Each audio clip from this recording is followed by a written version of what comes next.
Hello, alchemists, new and old. I'm Adam Chorley, COO and co-founder, and with me is Chandru, our CTO. And today we're going to recap on what Alkimi is and what the future holds. So we'd like to welcome a new guest to LabTech, which Very is special one. Ben Putley, the CEO and co-founder. Hi, everybody. My name is Ben Putley. I am the CEO and co-founder of Alkimi.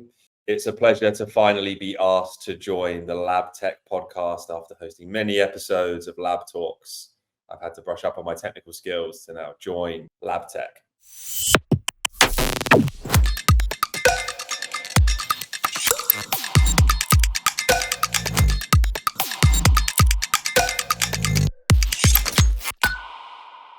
I'm particularly excited today to talk to you about Alkimi migrating to Suite. Over the last 4 years, we have been working with brands, their media agencies, and publishers to provide a transparent and efficient marketplace for buying ads online. We have scaled the business to work with some amazing global brands, with some global media agencies, and some really brilliant publishers. And through that work, have found that there is an opportunity to help not only provide cost-effective media, to not only provide transparency, but to also provide liquidity into a system that suffers from long delays between when an ad is seen and purchased on a publisher's website to when that ad is ultimately paid for, which causes a whole host of issues for the people that are selling those ads. And that product is called AdFi. That is made possible by Suite. The decentralization and the scale of that decentralization across their layer one, combined with the speed of their consensus mechanism, the ability to store data in a secure, permanent, decentralized way on Walrus, the ability to secure that data using Seal, and the ability to validate off-chain transactions and processes using Nautilus have meant it's the perfect home for us to scale AdFi, to continue to scale the partners that use the exchange to find their audiences online or to monetize their websites, and allow token holders, people that are interested in DeFi, people that are looking to generate yield, the opportunity to do so in a $750 billion digital ad market. If you want to, you can join me on LabTalks. You can see some of our previous shows where we have had guests from Bitcoin.com. We've had guests from IPG, from Publicis, from Coca-Cola. But I'm particularly excited about our next episode. It's someone that we've been wanting to get on LabTalks for a while.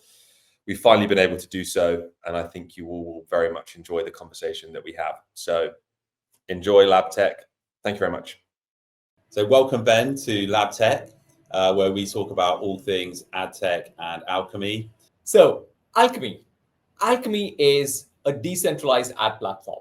And I'd like to think of Alkimi as the matchmaker between people who provide the real estate on which ads are shown and brands whose ads are shown on these websites.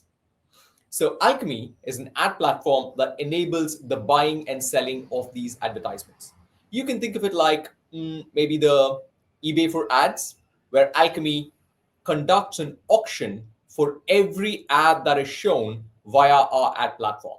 So we conduct an auction to determine which advertiser pays the highest amount of money to show their ad on that particular website or mobile app or connected TV program to you users, and we ensure that that matchmaking is perfect so that on the one hand, publishers are able to get the best bang for their buck, that is maximize their ROI, and on the other hand, advertisers are able to reach people who are very likely to buy their products. That in a nutshell is Alkimi for you. So Alkimi's been around for 4 years. We've been building the ad platform over that time. The platform actually went live in Q4 of 2023. But we have established ourselves as a thought leader within the blockchain advertising space.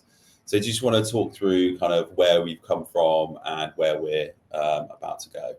Absolutely. So it was late 2021 when we started talking about Alkimi, and we had our white paper out in late 2021. And we went live. The decentralized ad platform that Alkimi built went live in December 2023, which is about 2 years and a bit, which is quite rapid development in terms of not just building an ad platform, but also making sure that we have the Web3 rails on which it would operate, and then notarize transactions, validate transactions, all of the wonderful stuff that provides transparency, auditability, and an efficient supply chain. So all of that was made possible within 2 years, while traditionally it takes about 10 to 12 years for a company to build a platform of this size. And that, I'm saying, is just a traditional platform not built on Web3 rails. So it's been a very, very busy period for us. And from that point on, we also saw that there are other problems that we are having to deal with as a facilitator of trading of ads. So this goes beyond what we started with our white paper. When we started the white paper, we spoke about the problem with transparency, the problem with a lack of auditability, the inefficient supply chain. So all of these were problems that we went about tackling. And when we launched in December 2023, we had a solution for all of this. When we started scaling the adoption of the ad platform, we realized that both publishers and advertisers have other pain points as well, which prevent the efficient functioning of the advertising ecosystem. That is where we realized that there is a problem of not just transparency or auditability, but also payment, where the publishers don't get paid on time. That leads to them having to concentrate on other sources of cash flow, which affect the quality of the content they produce. Thereby, it also affects the advertisers, who are then left with a lack of quality inventory, which will allow them to reach quality audiences who are then able to buy their product.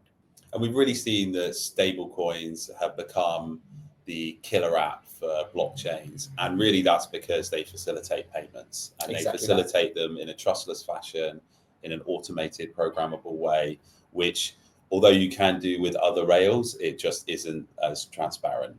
And if you think about any kind of marketplace, any exchange, whether it's the NASDAQ or any other place, really, like, the actual transaction and the matching engine is one part, but the other part that sits around that is always a financial instrument. That's very true. If you're transacting hundreds of millions of dollars worth of transactions, you need to have a way to pay people on time, quickly, and efficiently.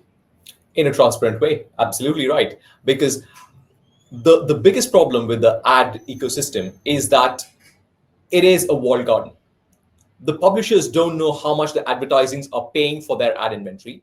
The advertisers don't know how much the publishers are receiving out of every dollar that they pay.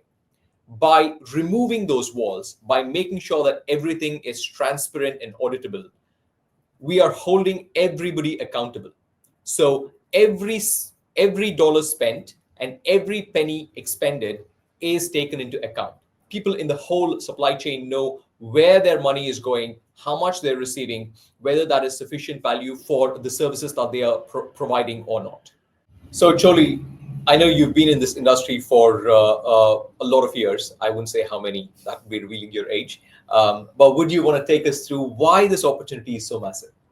Yeah, so if you think about publishers, their main core proposition is creating amazing content. They've been doing that for hundreds of years almost. Some magazines, for example, are over 100 years old.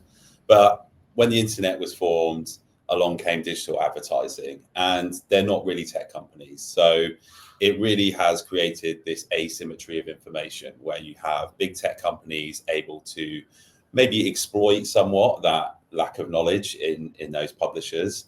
And it has led to a big value leak for those publishers. And those publishers could be TV channels, magazines, newspapers, all of the kind of great content that you think about.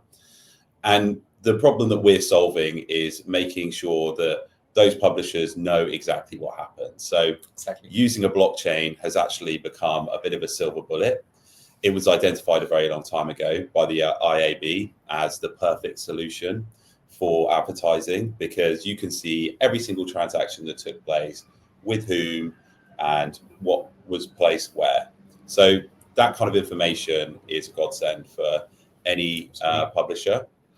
The other part is that there are very high tech fees. So again, if you're a big tech company, you can basically name your price on what that is for any publisher, and that has led to publishers losing a lot of value. So not understanding where it went, not understanding who bought it, and not understanding the costs is a big problem for any publisher. I myself used to work at Condé Nast, which is a big legacy publisher, and they kind of never really got to grips with digital. So they were used to printing magazines with half-page ads in, and then suddenly the internet comes along and everyone wants to read their content online. So they did have a digital department, but we were kind of the smallest department in all of the advertising that went on there. They even put us on the 7th floor where the lift didn't actually reach. But it really shows that those companies have needed a solution that is simple to understand and gives them value back. And that's kind of why we invented Alkimi. Right. So is it fair to say that the advertising world has just taken a pause? It hasn't really moved on with the times. Yeah, I mean, even digital advertising itself is now 20 years old. So it's kind of become the incumbent. It used to be the kind of new tech, but really it's not going anywhere, and it's been around for a long time. But a lot of the infrastructure that underpins it has not changed.